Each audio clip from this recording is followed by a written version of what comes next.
நாடுகளில் சமநிலையை வர்த்தக சமநிலையை நான் நிறுவுவதற்காக நான் அறிவிக்க என்பதுடன் கட்டாயமாக கூடுதல் வரி விற்பேன் என்ற தனது பிரச்சாரத்தில் தெரிவித்திருந்தார்.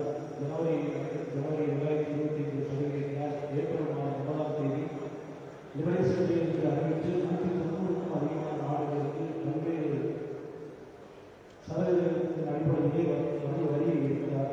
அப்பொழுது இந்தியாவிற்கு மற்ற நாடுகளை விட மிக குறைந்த வரியை விதித்திருந்தார். நாடே வந்து கொண்டாடியது.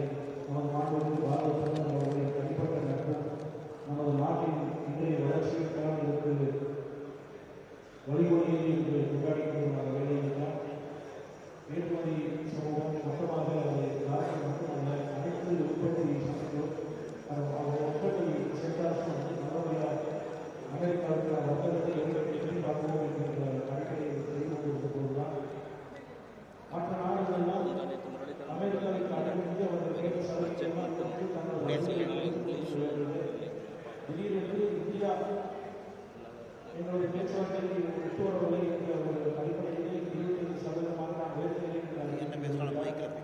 அப்பொழுதும் இந்திய தரப்பிலிருந்து நாம் எந்த விதமான அடிப்படையில் பணிகளுக்கும் தயாராக இருக்கின்ற அந்த கோபத்துடன் அடுத்ததாக ரஷ்யாவிலிருந்து நீங்கள் எண்ணெயை இறக்குமதி செய்கிறீர்கள் என்கிற அடிப்படையில் கூடுதலாக மேலும் 25% இருந்திருந்தார். அந்த நேரத்தில் தான் நமது நாட்டின் நாடாளுமன்றம் அவர்கள் பாரத நடவடிக்கையாக பிரெக்ஸ் உள்ளிட்ட பல்வேறு முன்னெடுப்புகளை மிக தீவிரமாக முன்னெடுத்துக் கொண்டிருந்தார். அது வந்து உண்மையாகவே வந்து ஒரு அருமையான ஸ்ட்ராட்டஜிக் மூவ் என்று தான் சொல்ல வேண்டும்.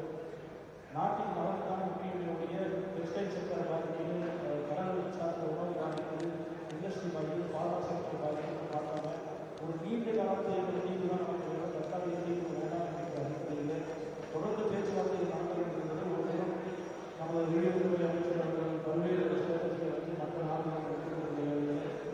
தாமஸ் அவர்கள் அவரது பணியை சிறப்பாக கொண்டிருந்தார். இந்த நேரத்தில் தான் நமக்கு யூகே உடனான வர்த்தகமானது அதை தொடர்ந்து இருவருக்கான ஐரோப்பியாவுக்கான வர்த்தக ஒப்பந்தம் ஜனவரி 27 கையெழுத்தானது. அது மகத்தான ஒப்பந்தம். மதர்ஸ் ஆஃப் ஆல் டெவலப்மெண்ட் உலகமே வந்து உயர்ந்து பார்த்த அந்த அவ்வளோ சீக்கிரம் சைனாவுக்கு யாருமே எதிர்பார்க்கல. மிகப்பெரிய எதிர்பார்ப்பு அந்த சைனாவுக்கு தான் அமெரிக்கா சற்று ஏற்று பார்த்த ஒரு சூழ்நிலை வந்தது. அந்த சமயத்தில் அடுத்த வந்து ஒரு 2 வாரங்களிலேயே இந்த நாம் கேட்டுக்கொண்டிருக்கக்கூடிய அத்தனை கண்டிஷன்களை ஒத்துக்கொண்டு திடீரென்று அமெரிக்காவில் தனது சமூக வலைதளத்தில் நான் இந்தியாவுக்கான வழியை கோரிக்கையை 15% மாற்றுகிறேன் என்ற அறிவிப்பை வெளியிட்டு பிப்ரவரி 7ஆம் தேதி அதை அமலுக்கு கொண்டு விட்டார். அவ்வளவு விரைவாக அமலுக்கு கொண்டு வந்துவிட்டார். உள்ளபடியே 6-7 மாதங்கள் ஆகஸ்ட் மாதத்திலிருந்து இந்த பிப்ரவரி 7ஆம் தேதி அமலுக்கு வரும் வரை நாடு முழுவதும் அமெரிக்காவுக்கு ஏற்றுமதி செய்யக்கூடிய அத்துணை துறைகளும் பாதித்ததாக இருக்கிறதால் நிச்சயமாக பாதித்தது. அது எந்த விதமான மாற்றம் இல்லை.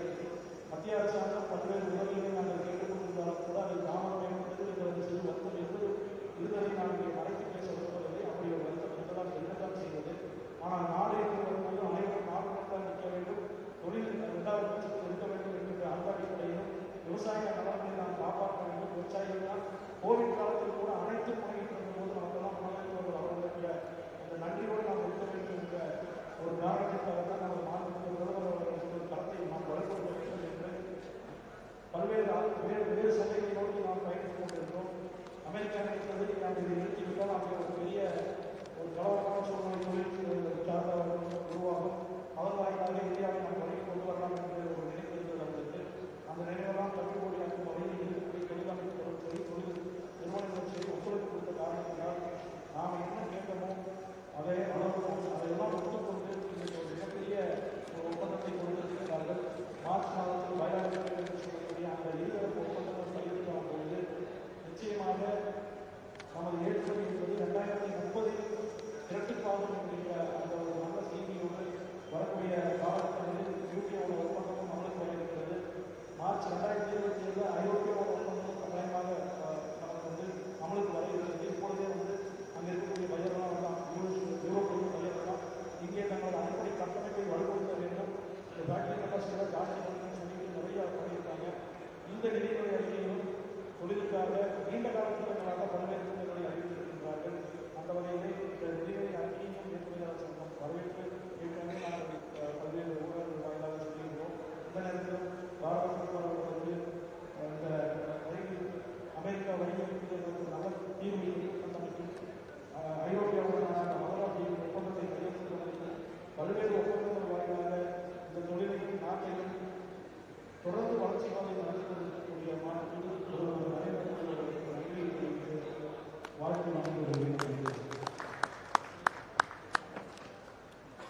மைக்கில் பேச வேண்டாம், இதில் தான் நான் பேசுகிறேன். ஆமாம், கடைசி தலைவர் பேசுவார்னு சொல்லி கடைசி ஆமாம், ப்ரெஸ் மீட்டிங் முடிஞ்சதுக்கப்புறம் அப்புறம் எதுவும் அரசியல் பேசிட்டு அரசியல் சாதனை. அடுத்ததாக திருப்பூர் சங்கத்திற்கு நன்றி தெரிவித்துக் கொண்டு நமது முன்னாள் மாநில தலைவர் மதிப்பிற்குரிய திரு அண்ணாமலை ஆனால் இதிலே பேசலாம். ப்ரெஸ் பிரீஃபிங் முடிஞ்சதுக்கப்புறம் எதிர்கால நன்றி பண்ண ஆனால் பத்திரிகை நண்பர்களுக்கு எங்களுடைய முதற்கண் நன்றிகள். அதே போல் எங்களுடைய அழைப்பை ஏற்று இந்த சிறப்பு பத்திரிகையாளர் சந்திப்புக்கு வந்திருக்கக்கூடிய திருப்பூரினுடைய முக்கியமான குழுக்களினுடைய தலைவர்கள் இங்கே வந்திருக்கின்றார்கள். டீ அமைப்பு, Palladam textile owners association, dyeing association, SIMA, டெக்பா, NITMA, dyeing and chemical, rotary screen print association, yarn merchant, சிம்கா, எல்யூபி, பாலிபேக், டிக்மா, எல்லா சங்கத்திலிருந்தும் கூட திருப்பூரை வழிநடத்தி கொண்டிருக்கக்கூடிய முக்கியமான தலைவர்கள் வந்திருக்கின்றார்கள். இது அரசியல் சார்ந்த ஒரு பத்திரிகையாளர் சந்திப்பு கிடையாது. அதனால் எந்த அரசியல் கேள்விகளையும் கூட நாங்கள் எடுக்க விரும்பலை. எங்களால் அவங்களுக்கு தேவையில்லை சங்கடங்கள் வர வேண்டும் என்கின்ற ஒற்றை காரணத்திற்காக. மிக முக்கியமாக இந்த சிறப்பு பத்திரிகையாளர் சந்திப்பு நடத்தி கொண்டிருப்பதற்கான காரணம், நம்முடைய பாரத நாடு 2 முக்கியமான நாடுகளோடு அமைப்புகளோடு ஒரு டாரிஃப் ஒப்பந்தத்தை நாம் முடிவுக்கு கொண்டு வந்திருக்கின்றோம். அமெரிக்காவை பொறுத்தவரை 2025 ஜனவரி பிப்ரவரியில் ஆரம்பித்த இந்த பேச்சுவார்த்தை என்பது பிப்ரவரி 7ஆம் தேதி முடிவுக்கு வந்து ஃப்ரேம்வொர்க் இன்ட்ரியம் அக்ரிமெண்ட்டுக்கு கொண்டு வந்திருக்கோம். முதல் கட்ட பேச்சுவார்த்தை முடிந்து முதல் கட்டமாக ஒரு புரிந்துணர்வு ஒப்பந்தத்திற்கு நாம் வந்திருக்கின்றோம். ஐரோப்பிய யூனியன் நாட்டை பொறுத்தவரை 2009 பேச்சுவார்த்தை நடத்திக்கிட்டே வந்தோம். 2013 பேச்சுவார்த்தை நிறுத்தப்பட்டது. 2019 மறுபடியும் பேச்சுவார்த்தை ஆரம்பித்தோம். இன்னைக்கு 2026 ஜனவரி 27ஆம் தேதி ஐரோப்பிய யூனியன் நாடோடு ஒப்பந்தத்தை கொண்டு வந்திருக்கோம். அதுவும் மிக வேகமாக ஐரோப்பிய யூனியன் பார்லிமெண்ட்டில் அது ரேட்டிஃபை ஆகணும். ஸோ அந்த ஃப்ரேம் ஒர்க்கும் கூட இன்னைக்கு கம்ப்ளீட் பண்ணியிருக்கோம். இந்த இரண்டும் கூட இன்னைக்கு தமிழ்நாட்டு மக்களுக்கு தெரியப்படுத்த வேண்டும் என்பதற்காக இந்த பத்திரிகையாளர் சந்திப்பு.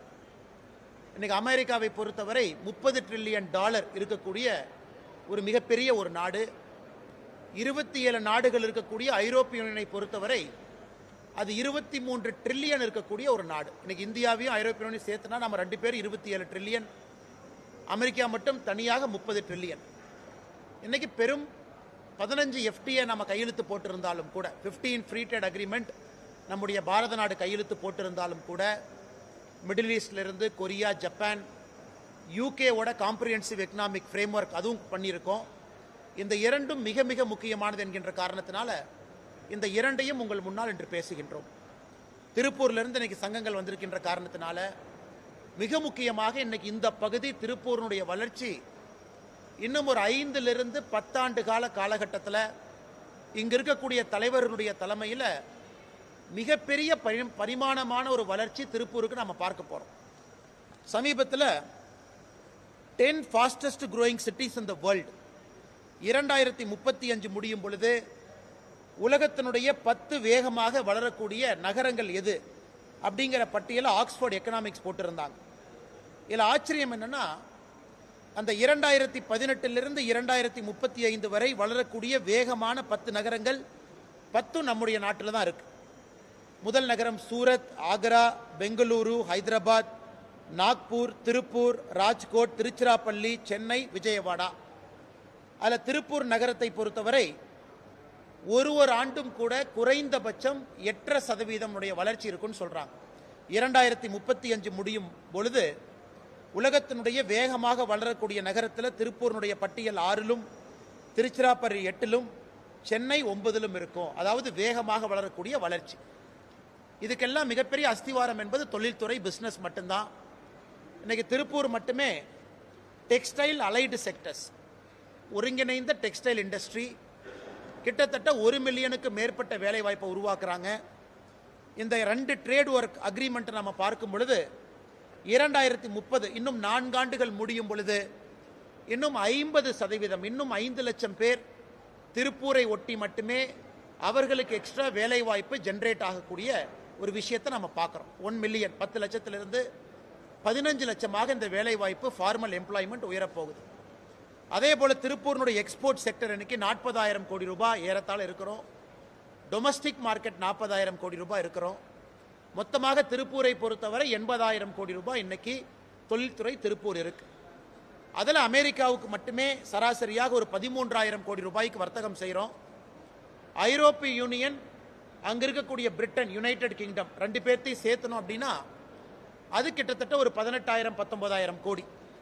இப்போ திருப்பூரினுடைய 40,000 கோடி ரூபாய் எக்ஸ்போர்ட், டெக்ஸ்டைல் எக்ஸ்போர்ட்ல அமெரிக்கா, ஐரோப்பிய யூனியன், யுனைடெட் கிங்டம் இந்த 3 அமைப்புகள் மட்டுமே முழுமையாக 32,000 கோடி வந்துருது.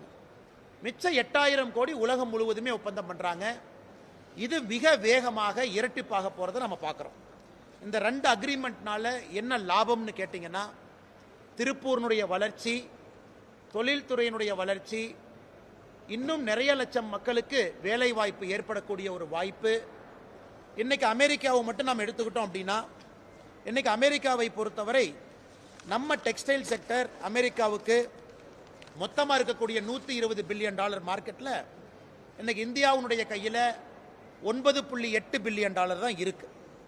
சைனா 32 பில்லியன் பண்ணுறாங்க, வியட்நாம் 17 பில்லியன், நாம் 9.8 பில்லியன் பண்ணுறோம். இது மிக வேகமாக குறைந்தபட்சம் 2030 வரும் பொழுது இது 13 14 பில்லியன் டாலருக்கு போகும் என்கின்ற ஒரு கணிப்பை பொருளாதார வல்லுநர்கள் சொல்றாங்க. ஐரோப்பிய யூனியனை பொறுத்தவரை 27 நாடுகள் இருக்கக்கூடிய அமைப்பை பொறுத்தவரை அங்க இன்னைக்கு $248 பில்லியன் அதனுடைய மொத்த டெக்ஸ்டைல் அவங்க வெளியிருந்து வாங்குறாங்க. அதுல இந்தியா 5% தான் நமக்கு அதில் இருக்கு. 2030 முடியும் பொழுது 10% நாம போகும். அங்கேயும் கூட இரட்டிப்பாக போகுது. குறைந்தபட்சம் இன்னும் 4 to 5 ஆண்டுகள் காலகட்டத்தில் அமெரிக்காவாக இருக்கட்டும், ஐரோப்பிய யூனியனாக இருக்கட்டும், இங்க இருக்கக்கூடிய தலைவர்களுடைய தலைமையில் திருப்பூரை பொறுத்தவரை 40,000 கோடி என்று சொல்லக்கூடிய எக்ஸ்போர்ட் என்பது குறைந்தபட்சம் 60,000 கோடி ரூபாய்க்கு வேகமாக அது செல்ல போகிறது. அது மிகப்பெரிய ஒரு மகிழ்ச்சியான செய்தி நமக்கு கிடைத்திருக்கிறது. அது மட்டும் இல்லை, நம்முடைய பத்திரிகை நண்பர்களுக்கு இன்னொரு விஷயத்தையும் கூட தெரியப்படுத்த விரும்புகின்றோம். உலக நாடுகளை பொறுத்தவரை ட்ரம்ப் அவர்கள் வந்த பிறகு வரி விதிப்பு அதிலிருந்து யாருமே தப்பிக்க முடியாது. இன்னைக்கு நம்முடைய காம்படிட்டர்ஸாக இருக்கக்கூடிய வியட்நாமா, பங்களாதேஷா, டெக்ஸ்டைல் இருக்கக்கூடிய நாடுகள் நாம் எடுத்துக்கிட்டோம்னா, ட்ரம்பை பொறுத்தவரை ஒரு நாடும் கூட பேலன்ஸ் ஆஃப் ட்ரேட் டிஃபிசிட் எவ்வளோ இருக்கோ அதை பொறுத்து வரி போடுறாங்க. இன்னைக்கு இந்தியாவை பொறுத்தவரை அமெரிக்காவுக்கு $86 பில்லியன் நாம எக்ஸ்போர்ட் பண்றோம், $41 பில்லியன் இம்போர்ட் பண்றோம். அப்ப $45 பில்லியன் நம்ம கிட்ட பாசிட்டிவா பேலன்ஸ் ஆஃப் ட்ரேட் இருக்கு. இப்ப ட்ரம்பை பொறுத்தவரை எந்த நாடுகள்லாம் அமெரிக்காவை பொறுத்தவரை அதிகமான எக்ஸ்போர்ட்டும் கம்மியான இம்போர்ட் இருக்கோ எல்லா நாட்டுக்கும் வரி போட்டுக்கிட்டே வர்றாங்க. அதில் இந்தியாவுக்கு ஆரம்ப காலகட்டத்தில் 25% போட்டாங்க. ரஷ்யாட்டிருந்து ஆயில் வாங்குறதுக்காக இன்னும் ஒரு 25%, 50% இருந்துச்சு. நவம்பர் 2025 குறியீடை பார்க்கும் பொழுது நவம்பர் 24 to நவம்பர் 25 திருப்பூரிலிருந்து அமெரிக்காவுக்கு போகக்கூடிய எக்ஸ்போர்ட் மட்டுமே 31 விழுக்காடு குறைந்திருந்தது. அந்த ஒரு ஆண்டு கணக்கு எடுத்துக்கிட்டோம்னா நவம்பர் 24 to நவம்பர் 25 திருப்பூரிலிருந்து அமெரிக்காவுக்கு செல்லக்கூடிய டெக்ஸ்டைல் அப்பேரல் பொருட்கள் 31% டவுன். அது கண்டிப்பாக நமக்கு ஒரு பெரிய வீழ்ச்சி தான். எனக்கு முன்பு பேசின தலைவர் அவர்கள் சொன்னாங்க, ஒரு விதத்தில் அது அவங்களுக்கு சங்கடமாகத்தான் இருந்துச்சு. பட் இருந்தும் இந்த ஒரு ஆண்டு காலம் பேச்சுவார்த்தைக்கு பிறகு எனக்கு இந்தியாவுக்கு உலக நாடுகள் மத்தியில் ஒரு காம்படேட்டிவான டாரிஃப் நமக்கு கிடைத்திருக்கு. 18 விழுக்காடு நமக்கு கிடைத்திருக்கு காம்படேட்டிவ் டாரிஃப். அமெரிக்காவை பொறுத்தவரை நட்பு நாடாக இருக்கக்கூடிய யூகேக்கு 10% கொடுத்திருக்கிறாங்க. நீண்ட நாட்களாக அவர்களுக்குள் இருக்கக்கூடிய ஸ்பெஷல் ரிலேஷன்ஷிப், பிரிவிலேஜ் ரிலேஷன்ஷிப் காரணமாக கொரியாவுக்கு 15% கொடுத்திருக்கிறாங்க. இன்னைக்கு இந்தியாவிற்கு 18% அந்த டீலில் நம்ம கிடைத்திருப்பதே நம்முடைய பாரத பிரதமர் நரேந்திர மோடி அவர்கள் எவ்வளவு பொறுமையாக, சாதுரியமாக அமெரிக்காவோடு இந்த பேச்சுவார்த்தை நடத்தி திரு பியூஷ் கோயல் அவர்கள் அவருடைய குழு எவ்வளவு சிறப்பாக இதை கொண்டு வந்திருக்கின்றார்கள் என்பதற்கு ஒரு உதாரணம். 18 விழுக்காடு இன்னைக்கு இந்தியா அமெரிக்கா இந்த டீலில் 18%. அதில் இன்னும் குறிப்பாக சொல்ல வேண்டும் என்றால், இந்த $86 பில்லியன் எக்ஸ்போர்ட்ல $41 பில்லியன் எக்ஸ்போர்ட்னா டாரிஃப்ல இருந்துச்சு. ஏன்னா அது ரெசிப்ரோக்கல் டாரிஃப். இன்னைக்கு அந்த $41 பில்லியன் டாரிஃப்ல கிட்டத்தட்ட 10 பில்லியன் ஜீரோ டியூட்டி ஆக்சஸ்ல இருக்கும், 31 பில்லியன் அந்த கூட்ஸ் மட்டும் 18% இருக்கு. ஒரு வியட்நாமை நம்ம கம்பேர் பண்ணும் பொழுது வியட்நாம் 20% இருக்கு. அதே போல பங்களாதேஷை பார்க்கும் பொழுது பங்களாதேஷ் 19% இருக்கு. பாகிஸ்தானுக்கும் 19%. இது ஒரு பக்கம். இன்னைக்கு ஐரோப்பிய யூனியன் தான் பெரும் வரப்பிரசாதமாக நம்முடைய திருப்பூர் நகரத்தில் இருக்கக்கூடிய டெக்ஸ்டைல் செக்டருக்கு அமைந்திருக்கிறது. 2023க்கு பிறகு ஐரோப்பிய யூனியன் உலக நாடுகளுக்கு கொடுத்த ஸ்பெஷல் பிரிவிலேஜை வித்ட்ரா பண்ணிட்டாங்க. இந்தியாவுக்கு இருந்த generalise scheme of preference GSP withdraw பண்ணிட்டாங்க. ஆனால் பங்களாதேஷை பொறுத்த வரைக்கும் லீஸ்ட் டெவலப் கண்ட்ரி அப்படிங்கிற காரணத்தினால 0 டியூட்டி ஆக்சஸ்ல இருந்தாங்க. நம்முடைய இந்திய நாட்டிற்கு இத்தனை ஆண்டு காலமாக 12% டியூட்டி இருந்துச்சு ஐரோப்பிய யூனியன். ஐரோப்பிய யூனியனுடைய அவ்வளோ பெரிய மார்க்கெட் $248 பில்லியன் அப்பேரல் மார்க்கெட்டில் இன்னைக்கு நீங்கள் ஷேர் பார்த்தீங்கன்னா பங்களாதேஷனுடைய ஷேர் மிக அதிகப்படியாக இருக்கு. அந்த $248 பில்லியன் மார்க்கெட்டில் சைனா 28% இருக்கிறாங்க, பங்களாதேஷ் 22% இருக்கிறாங்க. இந்தியாவை பொறுத்த வரைக்கும் 5% தான் இருந்தோம். ஆனால் இந்த டீலுக்கு பிறகு ஐரோப்பிய யூனியன் இந்த டீலுக்கு பிறகு இந்தியாவுக்கான டெக்ஸ்டைல் டாரிஃப் என்பது 0% ஐரோப்பிய யூனியனோடு நமக்கு கிடைத்திருக்கிறது. அப்போ பங்களாதேஷ்க்கு இத்தனை ஆண்டு காலமாக 0%, இந்தியாவிற்கு 12% இருந்தது. இந்த ஐரோப்பிய யூனியன் டீலுக்கு பிறகு இந்தியாவுக்கும் 0%, பங்களாதேஷுக்கும் 0%. ஏன்னா பங்களாதேஷ் லீஸ்ட் டெவலப் கண்ட்ரியாக இருக்கிறாங்க.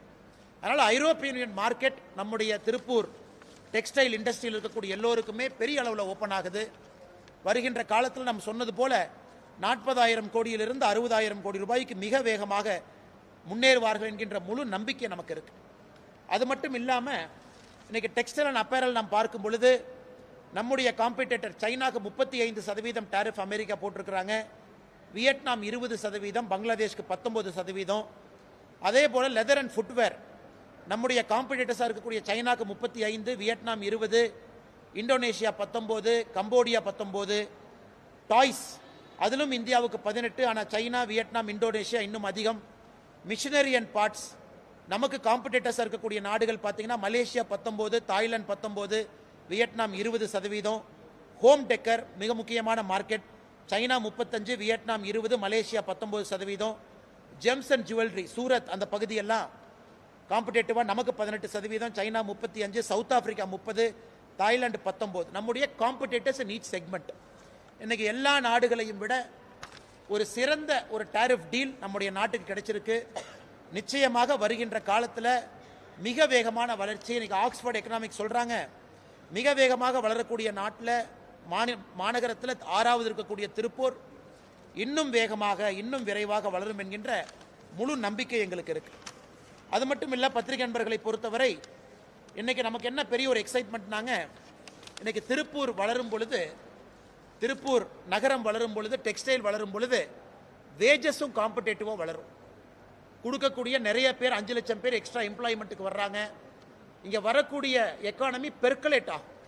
திருப்பூரை சுற்றி, கோயம்புத்தூரை சுற்றி கிட்டத்தட்ட நம்ம சொல்லக்கூடிய 60,000 கோடி ரூபாய் எக்ஸ்போர்ட் மார்க்கெட் மட்டுமே நம்ம பேசுகிறோம். இவ்வளவு பணம் ட்ரிக்கிள் டவுன் எக்கனாமிக்ஸ், இவ்வளவு பணம் பெர்குலேட் ஆகும் பொழுது இந்த பரிமாண வளர்ச்சி, இந்த கோயம்புத்தூர், திருப்பூர் இந்த பகுதியெல்லாம் முழுமையாக மாறி இருக்கும் என்பதில் மாற்று கருத்தும் இல்லை. இன்னைக்கு குறிப்பாக நம்ம கேபிஆர் மில் ஸ்டாக் ப்ரைஸாக இருக்கட்டும், கோகுல்தாஸ் எக்ஸ்போர்ட் ஸ்டாக் ப்ரைஸாக இருக்கட்டும், இன்னைக்கு மார்க்கெட்டில் ஒரு சின்ன சலசலப்பு, ஒரு 3-5% அவங்க ஸ்டாக் மார்க்கெட் இன்னைக்கு டவுன் ஆயிருக்கு. காரணம், மார்க்கெட்டில் எல்லோருமே குறிப்பாக எதிர்க்கட்சி நண்பர்கள் சொல்வது, இன்னைக்கு பங்களாதேஷ் பாருங்க, அவங்க அமெரிக்காவோடு பேச்சுவார்த்தை நடத்தி பங்களாதேஷுக்கு அமெரிக்கா ஒரு சிறப்பு அந்தஸ்து நேற்று கொடுத்துருக்குறாங்க. அவங்களுடைய டாரிஃப் 19% இருந்தாலும் கூட பங்களாதேஷை பொறுத்தவரை அவங்களுக்கு சில டெக்ஸ்டைல் குட்ஸை அவங்க அமெரிக்காவுக்கு அனுப்பும் பொழுது அது 0 டாரிஃபில் அது போக போகுது. ஆனால் இந்தியாவுக்கு 18% என்பது. பங்களாதேஷை பொறுத்தவரை அமெரிக்கா இன்னொரு ஒப்பந்தம் போட்டிருக்காங்க. அமெரிக்காவிலிருந்து வாங்கக்கூடிய காட்டன், அமெரிக்காவிலிருந்து வாங்கக்கூடிய மேன்மேடு ஃபைபர் MMF, இந்த இரண்டையும் பயன்படுத்தி பங்களாதேஷ் அதில் உற்பத்தி செய்யக்கூடிய டெக்ஸ்டைல் பொருளை திரும்ப அமெரிக்காவுக்கு அனுப்புகிறாங்க. அப்படின்னா அதுக்கு 0% டாரிஃப் அப்படிங்கிற ஒரு நெகோசியேஷனை கொண்டு வந்திருக்கிறாங்க. இதை பற்றி யாரும் பயப்பட வேண்டிய அவசியம் இல்லை. குறிப்பாக எக்ஸ்பர்ட்ஸ் இங்கே இருக்கிறாங்க. பங்களாதேஷை பொறுத்த வரைக்கும் இன்னைக்கு அவங்களுடைய பவர் பிரச்சனையில் இருக்கிறாங்க. இன்ஃப்ளேஷன் 9% இருக்குது. நிலையான பொருளாதாரம் இல்லாத ஒரு நாடாக மாறி இருக்கிறாங்க. பிப்ரவரி 1ஆம் தேதியிலிருந்து பங்களாதேஷனுடைய டெக்ஸ்டைல் எக்ஸ்போர்ட்டர்ஸ் அவங்க ஸ்ட்ரைக்கில் இருக்கிறாங்க. காரணம் பவர் கிரைசிஸ் இல்லைன்னு. அதனால் அமெரிக்காவிலிருந்து காட்டனை வாங்கி அதில் உற்பத்தி செய்யக்கூடிய பொருளை திரும்ப பங்களாதேஷ் அமெரிக்கா கொடுக்கும் பொழுது அது 0% போகுது. ஆனால் இந்தியாவை பொறுத்தவரை நமக்கு முழு நம்பிக்கை இருக்கு. அடுத்த கட்டம் இந்த ஃப்ரேம் ஒர்க் அக்ரிமெண்ட்லேருந்து முழு அக்ரிமெண்ட்டுக்கு நாம் போகும் பொழுது நம்முடைய மத்திய அரசு எல்லா விஷயத்தையும் பார்த்து பேசி இன்னும் சிறப்பான ஒரு அக்ரிமெண்ட்டை நமக்கு கொடுப்பார்கள் என்கின்ற நம்பிக்கை முழுமையாக நமக்கு இருக்கு. அதே நேரத்தில் ஒரு பக்கம் நம்ம காட்டன் விளைவிக்கக்கூடிய விவசாயிகளையும் பாதுகாக்கணும், இன்னொரு பக்கம் காட்டனை வைத்து பொருளை உற்பத்தி செய்யக்கூடிய திருப்பூர் நகரத்தினுடைய எக்ஸ்போர்ட்டர்ஸையும் பாதுகாக்கணும். இந்த இரண்டு விஷயத்தையும் கூட நம்முடைய மாநில அரசு செய்ய வேண்டிய கட்டாயம் இருக்கு, மத்திய அரசு செய்ய வேண்டிய கட்டாயம் இருக்கு. அதையும் நாம் இப்போது செய்து கொண்டிருக்கின்றோம். அது மட்டும் இல்லை சொந்தங்களே, இந்த வெறும் ஒரு டாரிஃப் டீல் அக்ரிமெண்ட் என்பதை தாண்டி நம்முடைய பாரத பிரதமருடைய மித்ரா டெக்ஸ்டைல் பார்க் இந்தியா முழுவதுமே 6 பார்க் கொடுத்தாங்க. அதில் ஒரு பார்க் தமிழ்நாடு விருதுநகர் கிடைச்சிருக்கு. அதுக்கு கிட்டத்தட்ட 1542 ஏக்கரில் ஒரு இன்டகிரேட்டட் டெக்ஸ்டைல் பார்க், டையிங்கிலிருந்து வெளியே வரக்கூடிய ஃபைனல் அவுட்புட் வரைக்கும் ஒரே இடத்துல கொண்டு வந்திருக்கிறாங்க. 10,842 கோடி ரூபாய் அதற்கான நிதி ஒதுக்கப்பட்டு இன்னைக்கு வேலைகளும் கூட பிஎம் மித்ரா டெக்ஸ்டைல் பார்க்கில் ஆரம்பிக்கப்பட்டிருக்கிறது. இது போன்ற பல விஷயங்களை தொடர்ந்து நம்முடைய மத்திய அரசு, பாரத பிரதமர் நரேந்திர மோடி அவர்கள் இன்னைக்கு அதை கொடுத்துட்டு இருக்காங்க. அதை தாண்டி நமக்கு ஒரு பெரிய விஷயம் என்னன்னா, இன்னைக்கு இந்தியா ஒரு $35 ட்ரில்லியன் பொருளாதார நாடாக மாறணும், பெரிய நாடாக மாறினா நம்முடைய திருப்பூர் பிராண்ட் இன்னைக்கு குளோபல் பிராண்டாக மாறணும். அது நிச்சயமா இங்க இருக்கக்கூடிய நம்முடைய தலைவர்கள் இங்க இருக்கிறாங்க. இந்த வாய்ப்பை பயன்படுத்தி இந்தோ அமெரிக்கா ஒப்பந்தத்தை பயன்படுத்தி, ஐரோப்பிய யூனியன் ஒப்பந்தத்தை பயன்படுத்தி திருப்பூரில் இருக்கக்கூடிய பிராண்ட் இன்னைக்கு உலக பிராண்டுகளாக மாற போறாங்க அப்படிங்கிற முழு நம்பிக்கை நமக்கு இருக்கு. இன்னைக்கு டொமஸ்டிக் பிராண்டு நம்ம சொல்றோம். இந்த டொமஸ்டிக் பிராண்டெல்லாம் வருகின்ற காலத்தில் ஒரு இன்டர்நேஷனல் பிராண்டா அடுத்த ஒரு 10 ஆண்டுகளுக்குள்ள அவர்கள் மாறுவார்கள். அவங்க மாறும் பொழுது இந்தியாவுடைய வளர்ச்சி நிச்சயமாக அடுத்த கட்டத்திற்கு இது சென்றிருக்கும். அடுத்த டெக்ஸ்டைலை தாண்டி இன்னும் மற்ற செக்டரை பார்த்தோம் அப்படின்னா, அமெரிக்கா நிறைய நாடுகளோட ஒப்பந்தம் போட்டிருக்கிறாங்க. ஆனால் இந்தியாவோடு போடப்பட்டிருக்கக்கூடிய ஒப்பந்தத்தில் மட்டும்தான் நம்முடைய அக்ரிகல்ச்சர் விவசாயத்துறையை நம்ம ப்ரொடெக்ட் பண்ணியிருக்கிறோம். எனக்கு அமெரிக்காவை பொறுத்தவரை எல்லா இடத்திலும் அவங்களுடைய விவசாய பொருட்களை ஏற்றுமதி செய்ய வேண்டும் என்கின்ற ஒற்றை குறிக்கோள் இருக்கின்றார்கள். எனக்கு உதாரணமாக நீங்கள் பங்களாதேஷ் பார்த்துக்கிட்டீங்கன்னா, அமெரிக்க அக்ரிமெண்ட்ல முழு விவசாயத்தை ஓப்பன் பண்ணியிருக்கிறாங்க.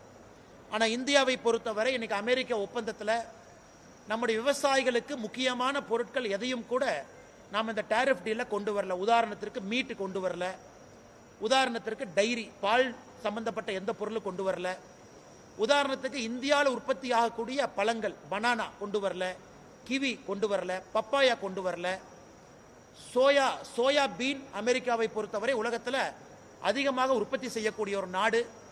இந்தியாவுக்குள்ள சோயா பீனை கொண்டு வரணும்னு சொன்னாங்க, அதையும் இந்த திட்டத்தில் நம்ம கொடுக்கல. ஸோ ஒட்டுமொத்தமாக இந்த திட்டத்தை பொறுத்தவரை எப்படி தொழில்துறைக்கு ஒரு முக்கியத்துவம் கொடுத்துருக்கிறோமோ அதே போல விவசாயத்துறையை கம்ப்ளீட்டாக இந்த அக்ரிமெண்ட்ல நம்ம ப்ரொடெக்ட் பண்ணியிருக்கோம். அதே நேரத்தில் இந்தியாவிலிருந்து அமெரிக்காவுக்கு போகக்கூடிய நம்முடைய பனானா 0% டாரிஃப்ல போகும். இந்தியாவிலிருந்து போகக்கூடிய நம்முடைய சிட்ரஸ் ஃப்ரூட், குறிப்பாக நம்முடைய எலுமிச்சம்பழத்திலிருந்து சிட்ரஸ் ஃப்ரூட், அது அமெரிக்காவுக்கு 0%ல போகும். இந்தியாவிலிருந்து போகக்கூடிய பப்பாயா 0%ல போகும். அதனால் விவசாயத்துறைக்கும் கூட அடுத்த 10 ஆண்டுகளில் ஏற்றுமதியில் ஒரு மிகப்பெரிய வாய்ப்பு இந்த அக்ரிமெண்ட் உருவாக்கி இருக்கிறது. ஆனால் எதிர்க்கட்சி நண்பர்களுடைய குற்றச்சாட்டு, சில விவசாய சங்கங்களும் கூட தவறான புரிதலோடு இந்தியாவில் ஒன் டே நாங்கள் ஸ்ட்ரைக் கால் பண்ணுறோம் அப்படின்னு சொல்லியிருப்பது வேதனைக்குரியது. காரணம், மற்ற நாட்டுகளோடு நடந்திருக்கக்கூடிய ஒப்பந்தமும் நம்முடைய நாட்டோடு நடந்திருக்கக்கூடிய ஒப்பந்தத்தை பார்க்கும் பொழுது விவசாயத்துறையில் மிக முக்கியமாக நம்ம சொல்லியிருக்கோம், genetically modified crop GM crop இந்தியாவுக்குள்ள அனுமதி இல்லை என்பதை மறுபடியும் உறுதியோடு இந்த அக்ரிமெண்ட்ல நம்ம போட்டிருக்கோம். மற்ற எல்லா இடத்துக்கும் அமெரிக்காவை பொறுத்தவரை ஜெனட்டிக்கலி மாடிஃபைடு GM கிராப் அனுப்புறாங்க, ஆனால் இந்தியாவுக்கு அது கிடையாது. அதனால் விவசாயத்துறையிலும் கூட நம்முடைய விவசாய நண்பர்களுக்கு மோடி அவர்கள் உறுதியாக இருந்திருக்கிறாங்க. டெக்ஸ்டைல் துறைக்கு gems and jewellery, leather, machinery எல்லா துறைக்கும் கூட நம்முடைய அரசு உறுதுணையாக இந்த 2 அக்ரிமெண்ட்டை போட்டு கொடுத்துருக்கோம். ஸோ நிச்சயமாக இதை தொழில்துறை பயன்படுத்தி வருகின்ற காலத்தில் முழுமையாக இதை அவங்க கவனத்தில் கொண்டு அவங்க கெப்பாசிட்டி எக்ஸ்பான்ஷனை இன்னும் தைரியமாக அவங்க கெப்பாசிட்டியை விஸ்தாரப்படுத்தி விரிவுபடுத்தி நல்ல குளோபல் பிராண்டை இங்கிருந்து குவாலிட்டியாக உருவாக்கி ஐரோப்பிய யூனியனாக இருக்கட்டும், அமெரிக்காவாக இருக்கட்டும், யூகேவாக இருக்கட்டும், இந்த 40,000 கோடி எக்ஸ்போர்ட் என்பது இன்னும் 4 ஆண்டுகளில் அது 60,000 கோடியாகவும் ஒரு 7 இயர் ஃப்ரேம் ஒர்க்கில் அது இரட்டிப்பு செய்து உள்நாட்டிலும் கூட அந்த 40,000 கோடி உள்நாட்டையும் கூட இன்னும் வேகமாக அதை வளர்த்திருப்பார்கள் என்கின்ற முழு நம்பிக்கை எங்களுக்கு இருக்கு. அது மட்டும் இல்லை, இதை குறிப்பாக பியூஷ் கோயல் அவர்கள் உறுதியளித்திருக்கின்றார்கள். மிக விரைவில் திருப்பூர் வருவதாக உறுதியளித்திருக்கின்றார்கள். எங்களுக்கும் பாரத பிரதமர் அவர்கள் அடுத்த முறை தமிழகம் வரும் பொழுது இங்க இருக்கக்கூடிய தொழிலதிபர்களுக்கு ஒரு வாய்ப்பை ஏற்படுத்தி கொடுத்து பிரதமரோடு தமிழகம் வரும் பொழுது பிரதமருக்கு நன்றி சொல்வதற்கு, பிரதமரோடு பேச்சுவார்த்தை நடத்தி நன்றி சொல்வதற்கும் ஒரு வாய்ப்பை ஏற்படுத்தி கொடுக்க வேண்டும் என்கின்ற ஒரு நோக்கத்தோடு பாரதிய ஜனதா கட்சி முயன்று கொண்டிருக்கின்றோம். அதற்கான எல்லா முயற்சியும் கூட வருகின்ற அடுத்த 2-3 வாரத்தில் நாங்கள் எடுப்போம் என்கின்ற உறுதியும் கூட இந்த நேரத்தில் இங்கு வந்திருக்கக்கூடிய எல்லா தலைவர்களுக்கும் கூட நாங்கள் தெரிவித்துக் கொள்ள விரும்புகின்றோம்.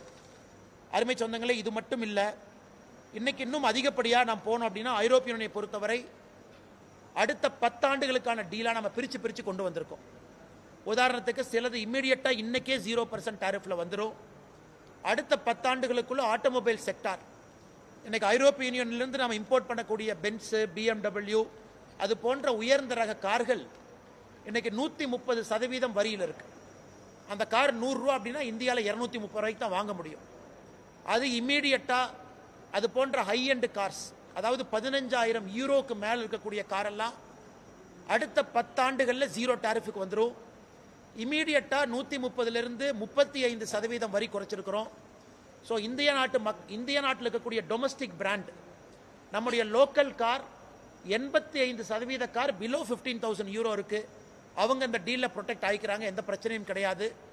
அதே போல் ஹை எண்ட் காரை பணம் கொடுத்து, அதிக பணம் கொடுத்து வாங்குறவங்க இப்போ இருந்து அவர்களுடைய டாரிஃப் டீல் குறையுது, ரேட் குறையுது.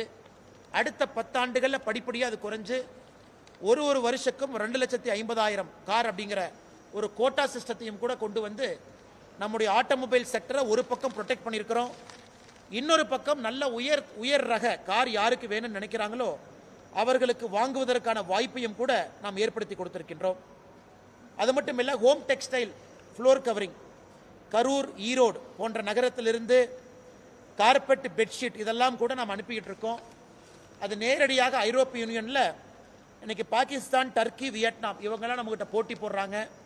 அந்த மார்க்கெட்டும் கூட பெரிய அளவில் கரூரிலிருந்து கொங்கு பகுதி வரை அந்த மார்க்கெட் பெரிய அளவில் ஓப்பனாக இருக்கு. இன்னைக்கு அமெரிக்காவை பொறுத்தவரை இம்போர்ட் எக்ஸ்போர்ட் இரண்டும் சேர்த்து $125 பில்லியன் நம்ம பண்றோம். அது மிக விரைவில் $180 பில்லியன் இன்னும் 2 ஆண்டுகளில் உயர்வதற்கான வாய்ப்பு, சாத்தியக்கூறு இருக்கு. அதனால் ஒட்டுமொத்தமாக பாரதிய ஜனதா கட்சி சார்பாக நம்முடைய இங்கே வந்திருக்கக்கூடிய எங்களுடைய அழைப்பை ஏற்று இங்கே வந்திருக்கக்கூடிய தொழிலதிபர் அவர்கள் அரசியல் எல்லாம் தாண்டி, ஏன்னா வேற கட்சியில் எல்லாமே இருக்கிறாங்க, மத்திய அரசுக்கு ஒரு நன்றி சொல்வதற்காக, பாரத பிரதமர் நரேந்திர மோடி அவர்களுக்கு நன்றி சொல்வதற்காக, நம்முடைய காமர்ஸ் மினிஸ்டர் பியூஷ் கோயல் அவர்களுக்கு நன்றி தெரிவிப்பதற்காக, நம்முடைய நிதி அமைச்சர் அம்மையார் நிர்மலா சீதாராமன் அவர்களுக்கு நன்றி தெரிவிப்பதற்காகத்தான் இந்த பத்திரிகையாளர் சந்திப்புக்கு வந்திருக்கிறாங்க. அதனால் நிச்சயமாக இதை மாநில அரசும் பயன்படுத்திக்கணும். மாநில அரசும் இதை பயன்படுத்தி, இன்னைக்கு தமிழ்நாட்டினுடைய தொழில்துறை அமைச்சர் TRB ராஜா அவர்கள் சொல்லியிருந்தார்கள், production linked incentive PLI scheme வந்த பிறகு 69% எலக்ட்ரானிக் செக்மெண்ட்ல தமிழ்நாட்டில் வேலை வாய்ப்பு உருவாகி இருக்கிறது அதிகமாக சொல்லியிருந்தாங்க. அதை நாங்கள் வரவேற்கிறோம். ஒரு மாநிலத்தில் எங்களுக்கு எதிர்க்கட்சியாக இருந்தாலும் கூட மத்திய அரசினுடைய திட்டங்களை முழுமையாக பயன்படுத்தி அந்த மாநிலத்தினுடைய வளர்ச்சிக்கு அவர்கள் உழைக்கும் பொழுது எங்களை விட சந்தோஷப்படுறவங்க யாருமே இருக்க மாட்டோம். இன்னைக்கு தமிழ்நாடு எலக்ட்ரானிக் எக்ஸ்போர்ட்ல நம்பர் 1 ஸ்டேட்டா நாம் இருக்கோம். கிட்டத்தட்ட இன்னைக்கு $15 பில்லியன் நம்ம தாண்டி இருக்கிறோம் எலக்ட்ரானிக் எக்ஸ்போர்ட்டை பொறுத்த வரைக்கும். அது எல்லாமே PLI ஸ்கீமில் நடந்திருக்கு. அது போன்ற அடுத்த டெக்ஸ்டைல் துறையும் கொடிகட்டி பறக்கணும். மித்ரா பார்க்கிலிருந்து மாநில அரசு இன்னும் நிறைய சலுகைகள் கொடுத்து டெக்ஸ்டைல் பார்க்கையும் அடுத்த கட்டம் எடுத்து கொண்டு போகணும். பல்லடத்தை பொறுத்தவரை இந்த பகுதி நிறைய தொழில் வளர்ச்சி, பல்லடத்தில் ஒரு பெரிய எக்ஸ்போர்ட் இன்னைக்கு வேகமாக பல்லடம் வளர்ந்து கொண்டிருக்கிறது. திருப்பூர் எந்த அளவுக்கு பேர் வாங்கியிருக்கோ பல்லடம் மிக வேகமாக வளர்ச்சி பாதையில் இருக்கு. அதனால் பல்லடத்தை பொறுத்தவரை எங்களுக்கு முழு நம்பிக்கை. இந்த டீல் பல்லடம் பகுதியினுடைய இந்த பகுதியினுடைய நெசவாள பெருமக்களுக்கு, ஏன்னா இன்டகிரேட்டட் வேல்யூ செயின், ஒரு பக்கம் யான் வரணும், ஒரு பக்கம் ஸ்பின்னிங் பண்ணணும், ஒரு பக்கம் அதை எடுத்துகிட்டு போகணும்.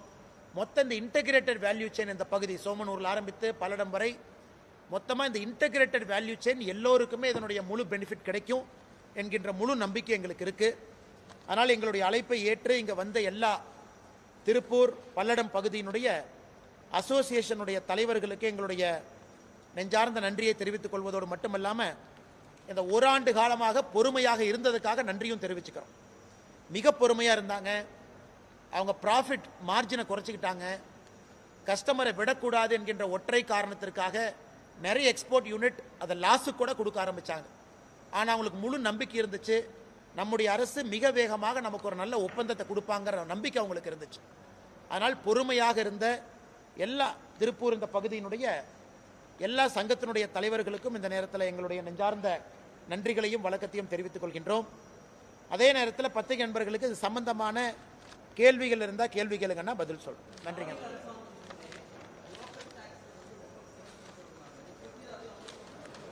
அண்ணா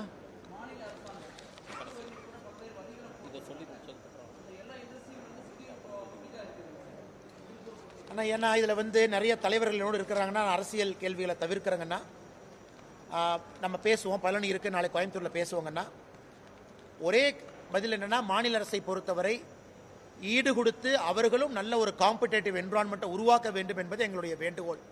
நல்ல என்விரான்மெண்ட்டை உருவாக்கணும். அவர்களுக்கு கிடைத்திருக்கக்கூடிய சலுகையை முழுமையாக அவர்கள் பயன்படுத்துவதற்கு அந்த வாய்ப்பை ஏற்படுத்தி கொடுக்கணும். அதனால் நிச்சயமாக அது கரண்ட் ரேட்லேருந்து, டாக்ஸேஷன்லேருந்து, சலுகைகள்லேருந்து எல்லாமே நம்ம கொடுக்கணும். மாநில அரசும் இணைந்து பாடுபடுவார்கள் என்கின்ற முழு நம்பிக்கை எங்களுக்கு இருக்கு.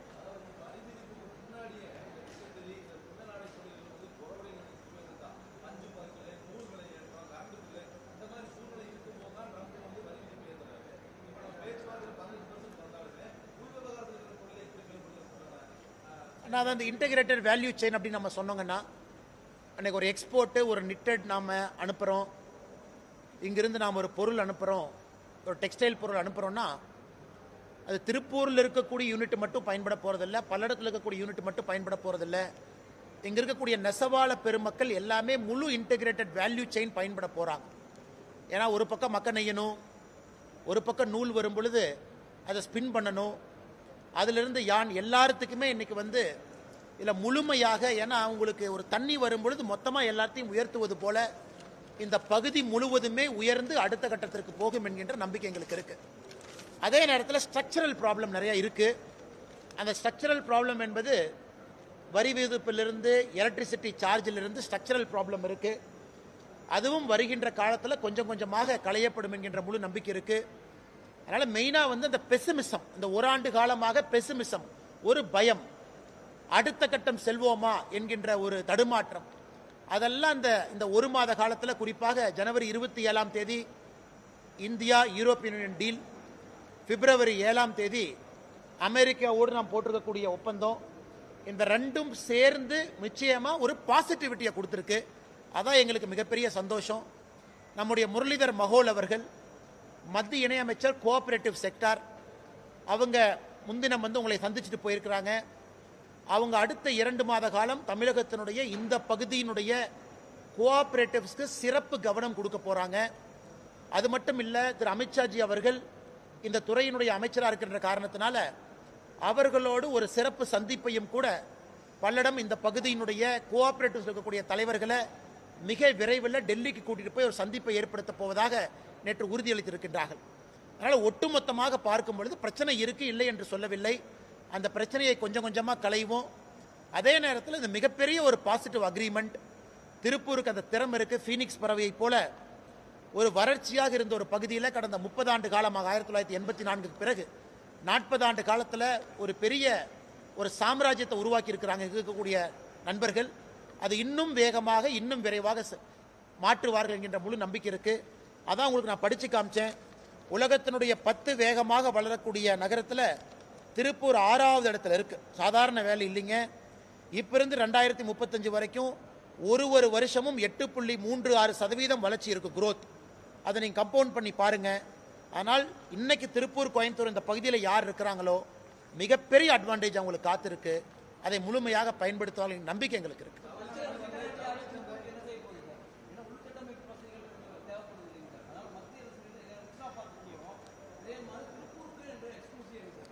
ஆனால் மத்திய அரசை பொறுத்தவரை இந்த டாரிஃப் அக்ரிமெண்ட், ட்ரேட் அக்ரிமெண்ட்ல டெக்ஸ்டைலுக்கு ரொம்ப முக்கியத்துவம் கொடுத்துருக்காங்க. டெக்ஸ்டைல்னா நம்ம தான்.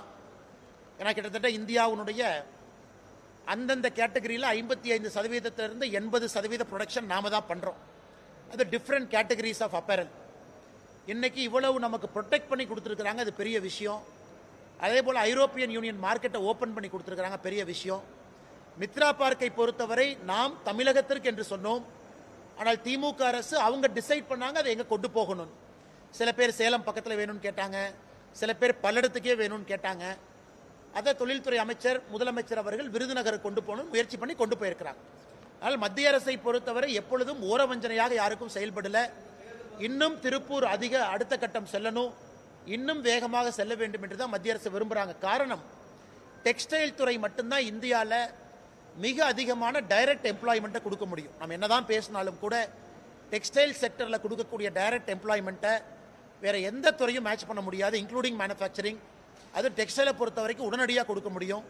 அதனால தான் டெக்ஸ்டைலுக்கு இந்த சிறப்பு கவனம். வெறும் 5% தான் ஐரோப்பிய யூனியன் மார்க்கெட். அது 10%, 20%, 30% வருகின்ற காலத்தில் மாறும் பொழுது எந்த அளவுக்கு வளர்ச்சி இருக்கும் என்பதை மட்டும் நீங்க ஒரு நிமிஷம் யோசிச்சு பாருங்க.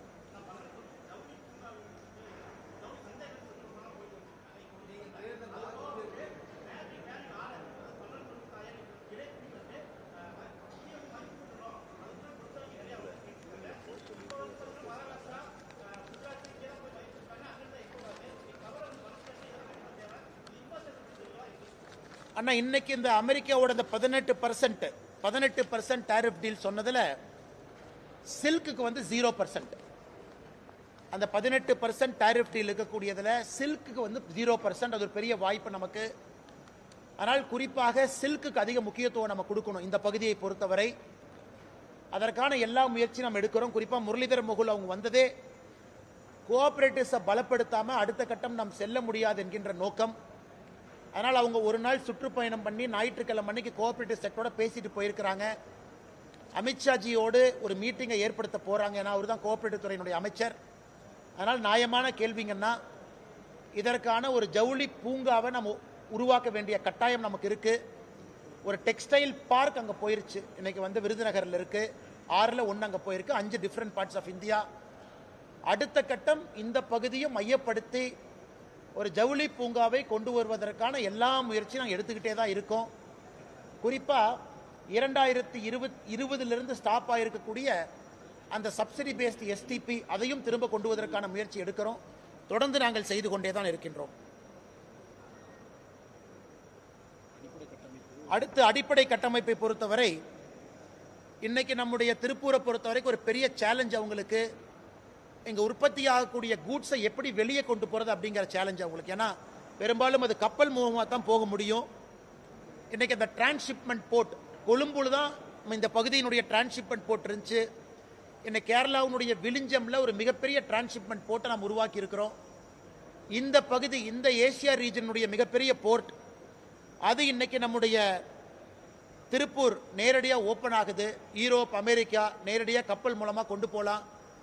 அதே நேரத்தில் நம்முடைய துறைமுகம் வசதி, தூத்துக்குடியா இருக்கட்டும், சென்னையா இருக்கட்டும், 2 துறைமுகத்தையும் கூட அப்கிரேட் பண்ணிக்கிட்டு இருக்கோம். ஸோ ஒரு பக்கம் வாய்ப்பு மட்டுமல்ல, இன்னொரு பக்கம் உற்பத்தி ஆகக்கூடிய பொருளை எப்படி வேகமாக சந்தைப்படுத்துதல், எப்படி வேகமாக சந்தைக்கு கொண்டு போவீங்க. அந்த Vizhinjam port Kerala opening, upgradation of Thoothukudi, Chennai, அதுவும் கூட பெரிய அளவில் அவர்களுக்கு உதவி செய்யும் என்கின்ற முழு நம்பிக்கை எங்களுக்கு இருக்கணும்.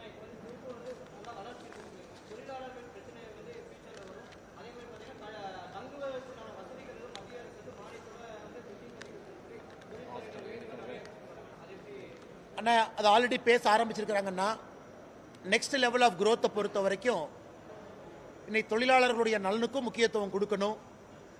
ஒரு நல்ல குவாலிட்டியான என்விரான்மெண்ட்டில் வேலை பார்க்கணும். ஏன் பங்களாதேஷ் நம்ம இவ்வளோ சொன்னாலும் கூட அது ஒரு ஸ்வெட் ஷாப் மாதிரி அடிமாட்டு ரேட்டில் வேலை செய்யக்கூடிய தொழிலாளர்களை கசக்கி பிழிஞ்சு பங்களாதேஷ் வேலை வாங்குறாங்க. ஆனால் திருப்பூரை பொறுத்தவரை அப்படி இல்லை. முதலாளிகளும் வளர்கின்றார்கள், தொழிலாளர்களும் வளர்கின்றார்கள். அது திருப்பூருடைய ஒரு யூனிக் மார்க்கெட் எக்கானமி. அது இன்னைக்கு பங்களாதேஷ் பாருங்க, 80% பங்களாதேஷை பாருங்க. அவங்க எக்ஸ்போர்ட்டுங்கிறது 80% டெக்ஸ்டைல். ஆனால் ஜிடிபியில் அது 10% மட்டும்தான். ஆனால் இங்கே நமக்கு நிச்சயமா நமக்கு ஒரு பெரிய நம்பிக்கை இருக்கிறது. வருகின்ற காலத்தில் தொழிலாளர் நலனும் முன்னிலைப்படுத்தி அவங்க மேலே போவாங்க. அதே நேரத்தில் இன்டகிரேட்டட் ஹாஸ்டல் வசதி, தங்குவதற்கான வசதி. ஏன்னா ஒரு பக்கம் நமக்கு வடமாநில தொழிலாளர்கள் வேணும், இன்னொரு பக்கம் அவர்களை வரவேற்கக்கூடிய ஒரு சூழலை உருவாக்கணும் தமிழகத்தில். ரெண்டுமே முக்கியம். நமக்கு வடமாநில தொழிலாளரே வேண்டாம் அப்படின்னு அரசியல் கட்சிகள் பேசுவதை தவிர்த்து இன்னைக்கு அடுத்த 3 வருஷத்தில் நாம் இன்னைக்கு 5 லட்சம் பேர் எக்ஸ்ட்ரா வேலை வாய்ப்பு இங்கே உருவாக்குவோம் சொல்ற 10 லட்சத்திலிருந்து 15 லட்சமாக மாறும் பொழுது அதில் வடமாநில தொழிலாளர்கள் நிறைய வருவதற்கான வாய்ப்பு இருக்கு.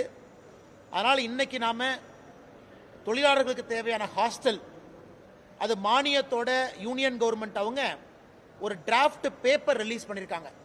அதாவது ஒரு தொழிலாளர்கள் தங்குவதற்கான ஹாஸ்டல் வசதி, அதற்கு மத்திய அரசினுடைய சப்சிடி, அதுக்கான டிராஃப்ட் பேப்பரை மத்திய அரசு ரிலீஸ் பண்ணியிருக்கிறாங்க. அதுவும் கூட நண்பர் கேட்ட கேள்வி இன்னைக்கு ப்ராசஸில் இருக்கு.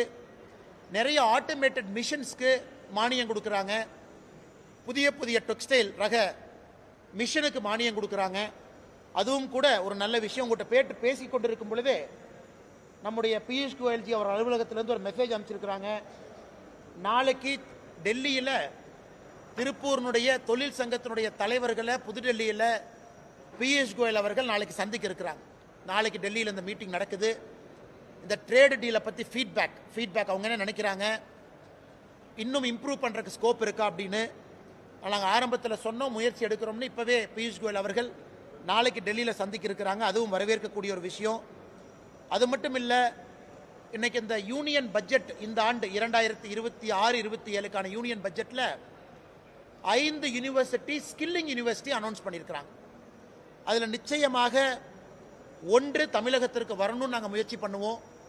அந்த 1ம் கொங்கு பகுதிக்கு வரணும்னு முயற்சி பண்ணுவோம். காரணம், இன்னைக்கு மத்திய அரசை பொறுத்த வரைக்கும் சேலஞ்சு மாடல்னு சொல்கிறாங்க. நாங்கள் 6-5ன்னு சொல்லுவோம். ஒரு மாநிலமும் கம்பீட் பண்ணி அதை வாங்கிக்கிங்க அப்படின்னு. அதனால் தமிழ்நாடு அரசு அது உடனடியாக மத்திய அரசோடு பேசி அந்த 5 ஸ்கில் யூனிவர்சிட்டியில் 1 தமிழ்நாட்டுக்கு, அந்த 1ம் கொங்கு பகுதி கொண்டு வரணும். காரணம், இங்கே வேலை வாய்ப்பு அதிகம், நிறைய பேருக்கு நம்ம ஸ்கில்லிங் இன்னும் அதிகப்படுத்தணும். அதுவும் ஒரு நல்ல விஷயமாக நாங்கள் பார்க்கிறோம்.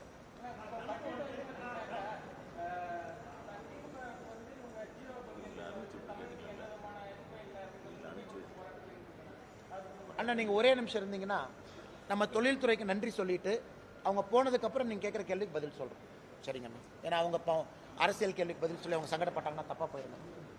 அது அரசியல் கேள்விக்கெல்லாம் பதில் சொல்லி இல்லைங்களா? ஆமாம். இல்லை அவங்க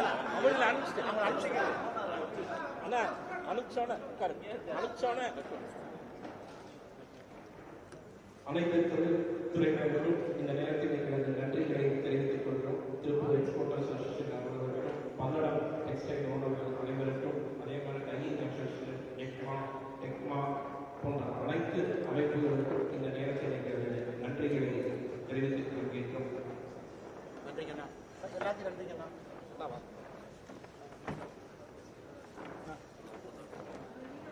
இந்த நிகழ்வில் திருப்பூர் எக்ஸ்போர்ட் அசோசியேஷனுடைய முன்னாள் தலைவர் திரு டேட்டா பாயிண்ட் தான் வேணும்.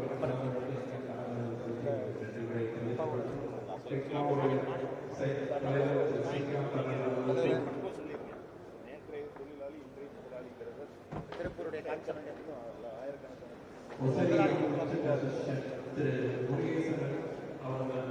திருப்பூர் சைமா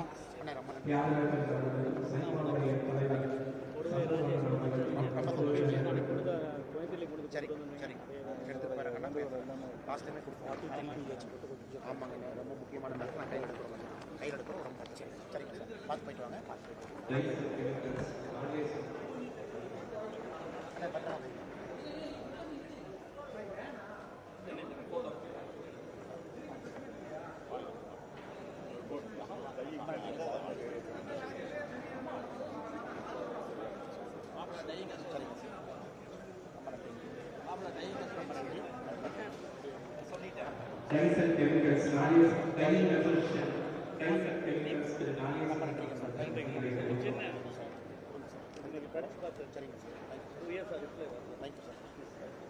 டைனிங் அசோசியேட் அண்ணன் செந்திலன் அவர்களுக்கு நன்றிகளை தெரிவித்துக் கொள்கிறேன். நிறைய ப்ராப்ளம் இருக்குங்க ஐயங்கள. சரி, உங்களுக்கும் தெரியும் திருப்பூர் பிரச்சனை நான் பேசுகிறேன். அது மட்டும் அப்போ என்னென்னு பார்த்துட்டு சரிங்க நானே பேசுகிறேன். நிறைய பிரச்சனை டெக் மாஸ்டர் தலைவர் அண்ணன் ஸ்ரீகாந்த் அண்ணன் அவர்களுக்கு எங்களுடைய நன்றிகளை தெரிவித்துக் ரஜினி மற்றும் பிஜேபி சேர்ந்து பில்டிங் அசோசியேட்டோட தலைவர் ராஜு பேசிட்டேன். நானே பேசுகிறேன் வீட்டுக்கு. ரோட்டரி ஸ்கிரீன் பிரிண்டிங் அண்ணன் ஜெதிகா பழனிசாமி அவர்களுக்கு எங்களுடைய நன்றிகளை தெரிவித்துக் கொள்கிறோம். 4 வருஷமா கொஞ்சம் எல்லாம் இதாக இருந்தால் கொஞ்சம் பாட்டில் நெக்ஸ் எல்லாம் இருக்கு. இருக்குங்க. சரிங்க. சரிங்க. கொஞ்சம் எடுத்து சரிங்க. கொஞ்சம் இன்ட்ரெஸ்ட் சரிங்க. இந்த வளர்ச்சிகள் சரிங்க. சரிங்க.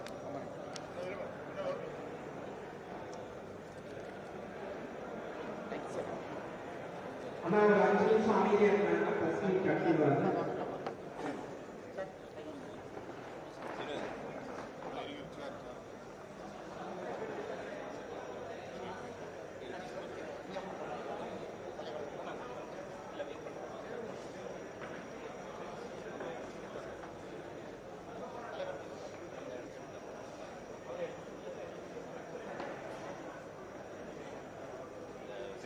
அங்கே லேட் ஆயிடுச்சு, பழனி போகிறதுக்கு லேட் ஆயிடுச்சு.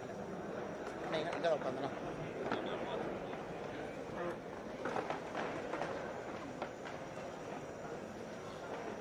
ஏகே பார்ட்டி நம்ம ஓப்பன் பண்ணி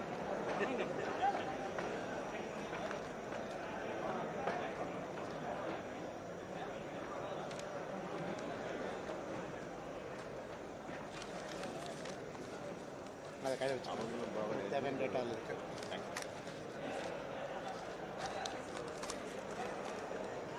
அண்ணா கேளுங்க அண்ணா கேள்வி.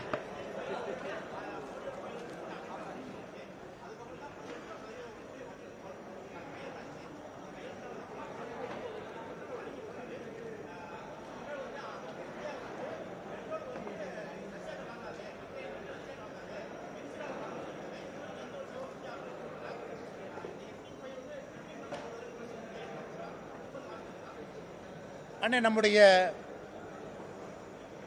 வெளியுறவுத்துறை செயலாளர் அவர்கள் இதற்கு பதில் சொல்லியிருக்கிறாங்க. நேற்று இந்தியாவை பொறுத்தவரை நம்முடைய எரிபொருள் பெட்ரோலியம் ப்ராடக்ட் உலக நாடுகளில் எங்கே காம்படிட்டிவாக இருக்கோ அங்கே இந்தியா வாங்கும் அப்படின்னு நம்ம சொல்லியிருக்கோம்.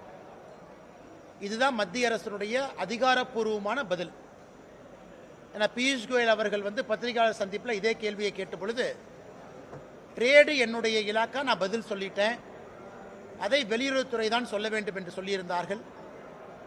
இந்த அக்ரிமெண்ட்டுக்கும் ரஷ்யாவிலிருந்து வாங்கக்கூடிய ஆயிலுக்கும் என்ன சம்பந்தம், வெனிசுலாவிலிருந்து ஆயில் வாங்க போகிறோமா அப்படிங்கிற கேள்விக்கு வெளியுறவுத்துறை செயலாளர் அவர்கள் சொல்லியிருக்கக்கூடிய பதில், இந்தியாவை பொறுத்தவரை உலக நாடுகளில் எங்கே பெட்ரோலியம் ப்ராடக்ட் எரிபொருள் காம்படிட்டிவாக இருக்கோ அங்கே இந்தியா போய் நம்ம வாங்குவோம். நம்முடைய சாவரினிட்டி, அதாவது நம்முடைய நாட்டினுடைய இறையாண்மை என்பது எங்கேயுமே நம்ம காம்ப்ரமைஸ் பண்ணல. ஏன்னா இந்த டீலில் உங்களுக்கே தெரியும், எந்த நாட்டுக்கும் இல்லாத ஒரு பர்சன்டேஜ் நமக்கு கிடைச்சிருக்கு. காம்படிட்டிவ் வியட்நாம் நான் உங்களுக்கு உதாரணத்துக்கு சொன்னேன் 19, கம்போடியா 20, சைனா 35%, இந்தியாவை பொறுத்தவரை 18%. அதில் மிக முக்கியமானது, எல்லா நாடுகளுமே அமெரிக்காவுடைய விவசாய பொருளை உள்ள விட்டுட்டாங்க. ஆனால் இந்தியாவை பொறுத்தவரை அமெரிக்காவுடைய விவசாய பொருளையும் உள்ள விடாம இந்த டீலை கொண்டு வந்திருக்கோம். எப்பொழுதுமே திராட்சை புளிக்கிறதுன்னு சொல்லுவாங்க எதிர்க்கட்சி நண்பர்கள். ஏன்னா அவங்க 2013 வரைக்கும் 2009 13 வரைக்கும் முயற்சி பண்ணாங்க, ஐரோப்பிய யூனியனோடு அவங்களால டீல் பண்ண முடியல. இன்னைக்கு நாம் இந்த சாதனையை செய்த காரணத்தினால காங்கிரஸ் கட்சி, குறிப்பாக மரியாதைக்குரிய எதிர்க்கட்சி தலைவர் திரு ராகுல் காந்தி அவர்கள் எல்லோருமே அந்த பழம் புளிக்குது அப்படிங்கிற மாதிரி தேவையில்லாத அபாண்டமான சில குற்றச்சாட்டுகளை வைக்கின்றார்கள். அதையும் மத்திய அரசு எந்த இடத்துல மறுக்கணுமோ மறுத்திருக்கிறாங்க. தலைவர் கொஞ்சம் சத்தமா கேளுங்க சார்.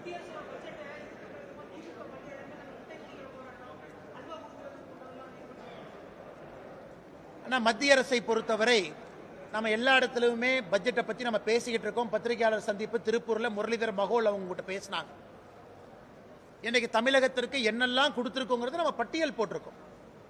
ஒரு ஆண்டை போல இந்த ஆண்டும் கூட தமிழகத்தை பொறுத்தவரை ரயில்வே துறையில் ஹை ஸ்பீடு ட்ரெயினை நம்ம பேசியிருக்கோம். சென்னை பெங்களூர், சென்னை ஹைதராபாத் நம்ம பேசியிருக்கோம். இந்த ஆண்டு மொத்தமாக எல்லா ஹை ஸ்பீட் ரயில் நெட்வொர்க்கு 16 லட்சம் கோடி ரூபாய் ஒதுக்கி இருக்கிறாங்க. அது மட்டும் இல்லாமல் 10,000 கோடி ரூபாய் பார்மசூட்டிகளுக்கு ஒதுக்கி இருக்கோம். 6 பெரிய பார்க் வருது. எத்தனையோ விஷயங்கள் நாம் சொல்லியிருப்பது எல்லாமே தமிழ்நாட்டுக்கு பொருந்தும். நாம் எத்தனை மாநிலத்தினுடைய பேர் அந்த பட்ஜெட்டில் பயன்படுத்தி இருக்கிறோம். மாநிலம் எல்லாருக்கும் பொதுப்படையான ஒரு பட்ஜெட் அறிவிச்சிருக்கிறோம். இது தமிழ்நாடு அரசு பட்ஜெட் போடும் பொழுது திருப்பூருக்கு, கோயம்புத்தூருக்கு, சென்னைக்கு, காஞ்சிபுரத்துன்னு போட போறாங்களா? தமிழ்நாட்டுக்குன்னு தான் போட போறாங்க. அதை நம்ம பயன்படுத்திக்க போறோம். அதுக்குன்னு என்னுடைய ஊர் பேர் இல்லைன்னு கோயம்புத்தூர்காரங்க ஸ்ட்ரைக் பண்ண போறாங்களா? அதாவது எங்களுக்கு கொடுக்க வேண்டிய நிதி வரல, சொல்லட்டும், பதில் சொல்றோம். இந்த பட்ஜெட்ல எல்லாத்துக்கும் அறிவிச்சாங்க. நான் தமிழ்நாட்டுக்கு மட்டும் ஓர வஞ்சனையா அந்த பணத்தை ரிலீஸ் பண்ண மாட்டாங்க, சொல்லட்டும், நாங்கள் பதில் சொல்றோம். அதனால் இந்த பட்ஜெட்டை பொறுத்தவரை தமிழகத்திற்கு பல விஷயங்களை இந்தியா முழுவதும் காமன் ஸ்கீமா சொல்லியிருக்கோம். தமிழ்நாட்டுக்கும் பொருந்தும். இதை நேத்து பாராளுமன்றத்தில் நிதியமைச்சர் திருமதி நிர்மலா சீதாராமன் அவர்கள் பாயிண்ட் பை பாயிண்ட் ரிபட்டல் கொடுத்திருக்காங்க. உங்க தொலைக்காட்சியில கூட அதை நீங்க ஒளிபரப்புனீங்க. அதற்கான நேரமும் காலமும் இன்னும் இருக்குங்கன்னா, நாம் என்ன பிப்ரவரியில தான் இருக்கோங்கண்ணா, இன்னும் டைம் இருக்கு.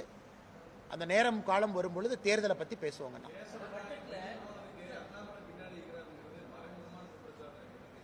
ஆனால் கேசவநாயம் அவர்களை பொறுத்தவரை பாரதிய ஜனதா கட்சியில் நீண்ட காலமாக சிறப்பாக பணி செய்த நம்முடைய அமைப்பு பொதுச்செயலாளர் அவர்கள்